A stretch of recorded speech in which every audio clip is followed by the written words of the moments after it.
नमस्कार। आपकी बात के YouTube चैनल पर आपका स्वागत है। मैं हूं विभाकर। लोकसभा चुनाव के लिए सरगर्मियां बहुत ज़्यादा तेज हो गई हैं। सभी पार्टियां रणनीति बनाने में लगी हुई हैं। कोई गठबंधन बनाने की कवायद कर रहा है राष्ट्रव्यापी, उसके लिए कुछ लोग व्यस्त हैं। कुछ लोग न्योता दे रहे हैं कि आपके साथ हम जा सकते हैं, आप अगर हमारे घर में नहीं आइए। लेकिन एक देश का सबसे अनुभवी राजनेता शरद पवार, वो ज़मीन पर, महाराष्ट्र में अपनी ज़मीन पर इसकी कवायद करने में बहुत संजीदगी के साथ लगे हुए हैं। पिछले रविवार को उन्होंने एमवीए जो गठबंधन जो नया बना था 2019 में जब सरकार बनी थी, शिवसेना ने बीजेपी से अपना जब गठबंधन तोड़ा था, उसके बाद का जो नया गठबंधन बना था, उसमें उनके लोगों के साथ उन्होंने इसके बारे में बातचीत की। और आज वो एनसीपी के लोगों के साथ, नेताओं के साथ वो बातचीत कर रहे हैं। तो वो कुछ जल्दी में कुछ चीज़ें तय करना चाहते हैं कि वो जितनी जल्दी हो, चूँकि पूरा का पूरा मामला वो बहुत पेचीदा होगा, उसको सुलझाना बहुत पेचीदा काम होगा, और वो अपने हाथ में वो वक्त रखना चाहते हैं कि इन पेचीदगियों को वो कैसे आसानी के साथ दूर कर सके। कहीं कोई मुश्किलात आता है तो क्या कदम उठाने की आवश्यकता हो सके। तो लेकिन इसके लिए ऐसा नहीं है कि उन्होंने रविवार को ही बैठा और वो उसके बाद कोई रणनीति बना रहे हैं। दरअसल मैं जो समझता हूँ कि ये रणनीति वो बहुत पहले से बना रहे थे। ये उनको मालूम था कि ये बहुत कुछ गड़बड़ होगी, और गड़बड़ दो तरीके से थी। एक तो उनके पास नया साथी था उद्धव ठाकरे के तौर पे, और उनकी सोच, उनकी राजनीति थोड़ी अलग सी है। दूसरा कि राहुल गांधी के साथ उनको जूझना पड़ता, चूँकि अब सोनिया गांधी उस तरीके से राजनीति में है नहीं, सक्रिय भूमिका उनकी नहीं है, बिल्कुल नए तरीके का निज़ाम है कांग्रेस में। और राहुल गांधी जिस तरीके का एग्रेसिव उनका अप्रोच है पूरे की पूरी, अगर आप या तो आप हमारे साथ हो, नहीं तो आप हमारे साथ नहीं हो, ये उस तरीके का उनका वो एटीट्यूड रहा है। कम से कम मीडिया के सामने जिस तरीके से वो बात करते हैं, उससे लगता है पीछे में हो सकता है कि वो बहुत ही आसानी से बात करते हों, समझते हों, लोगों की बातों को मान जाते हों, वो एक अलग बात है। उसके बारे में हम, कोई पत्रकार ये दावा नहीं कर सकता कि वो इस बारे में, उनके इस चरित्र को वो जानता हो। लेकिन जो दिखता है उसके आधार पे कहा जा सकता है कि वो थोड़ा डिफ़िकल्ट है कुछ मामलों में। जिद पकड़ लेते तो वो जिद पकड़ लेते हैं। तो उन्होंने क्या किया, शरद पवार के लिए ये उनकी जिद को साधना ही उनके लिए सबसे पहले ज़रूरी था। तो पहले तो इशारे इशारे में बहुत कुछ कहते थे, लेकिन मार्च के महीने से उन्होंने अपने तेवर कड़े करने शुरू किए। तो अगर आपको याद हो कि मार्च के आखिरी हफ्ते में जब बजट का सत्र चल रहा था, तो और अपोजिशन पार्टीज़ की बैठक होती थी रोज़ किसी चीज़ को लेके, तो शिवसेना ने उसका बायकॉट करने का फ़ैसला लिया था। वो इसलिए चूँकि राहुल गांधी जी ने वीर सावरकर के बारे में कुछ कहा था, कुछ टिप्पणी की थी, और शिवसेना पहले भी बोल चुकी थी कि ये आप नहीं कहें, महाराष्ट्र के लोगों का ये अपमान होता है, क्योंकि वीर सावरकर महापुरुष है, महाराष्ट्र में उनकी पूजा होती है, सभी को मानते हैं, और उसे पार्टी से कोई लेना देना नहीं है, वो सर्वमान्य है महाराष्ट्र के लिए। लेकिन उसके बावजूद राहुल गांधी ने गंभीरता से नहीं लिया था। दोबारा उन्होंने कहा तो शरद पवार मिले, और उन्होंने ये बात स्पष्ट तौर से कही कि पहली चीज़ कि आपको ये बोलना बंद करना चाहिए। दूसरी चीज़ कि जो भी आप बोल रहे हैं, जो भी आपके पास जानकारी है, वो जानकारी गलत है। वीर सावरकर आरएसएस के नहीं थे। सबसे बड़ी बात जो उनका ये कहना था, वीर सावरकर का आरएसएस से कोई लेना देना नहीं था। तो वहाँ पे उन्होंने राहुल गांधी को जो जिद जो पकड़ रखी थी, हर बार में जो बोलते थे, तो उसको थोड़ा सा टोन डाउन करने का कोशिश किया है। आगे कितना सफल होते हैं, फ़िलहाल अभी वो सफल है, आगे कितने होंगे नहीं कहा जा सकता। दूसरा 7 या 8 अप्रैल को सदन ख़त्म, बजट सत्र जो ख़त्म हुआ संसद का, उसके बाद एक दूसरा जो उन्होंने रट लगाई हुई थी अडानी को लेकर, उस पे उन्होंने एक महत्वपूर्ण इंटरव्यू दिया। और उस इंटरव्यू में उन्होंने कहा कि पहली चीज़ कि जेपीसी की मांग उचित नहीं है, क्योंकि उसका कुछ निकलता नहीं है, उसका कोई मायने नहीं है। सिर्फ इतना हो सकता है कि आप रोज़ मीडिया से बात करेंगे कि आज हमने इनको बुलाया, हमने उनको बुलाया, लेकिन नतीजा सिफर होगा।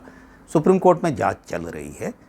तो एक तो वो उन्होंने कहा कि उनके राहुल गांधी के दबाव और बाकी जो विपक्षी दलों के कुछ दबाव जो इस तरीके से बनाया जा रहा था, उसका उन्होंने खुलकर साथ नहीं दिया। दूसरी चीज़ उन्होंने कही कि हेडनबर्ग की जो रिपोर्ट है, उस रिपोर्ट पे ही, जिसको आधार बना के आप इतना जो बवाल पूरे देश में मचा हुआ है, वो रिपोर्ट देने वाले की विश्वसनीयता क्या है, क्या जानते हैं उसके बारे में, क्या वो देश हित में हमारे कर रहा है।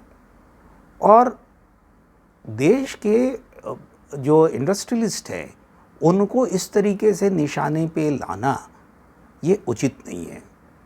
और ये एक दूरदर्शी परिपक्व राजनेता के तरफ से है, क्योंकि बिजनेस करना अपने आप में कोई गुनाह नहीं है, उनका आदर होता है, वो भी देश निर्माण में उनका योगदान होता है। दरअसल ज़्यादा नौकरियां प्राइवेट सेक्टर में ही हम लोग कहते हैं कि वहाँ से मिलता है, तो वो कोई ना कोई तो पूंजीपति है ही, कोई ना कोई तो बिजनेस हाउस है ही जो ये सारा कुछ कर रहा है।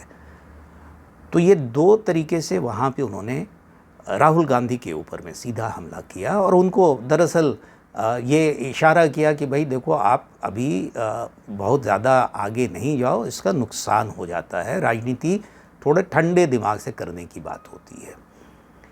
दूसरा, उन्होंने उद्धव ठाकरे को निशाने पे लिया और उस निशाने पे उन्होंने जिस दिन अपनी ऑटोबायोग्राफी रिलीज़ की, उस ऑटोबायोग्राफी के ज़रिए किया।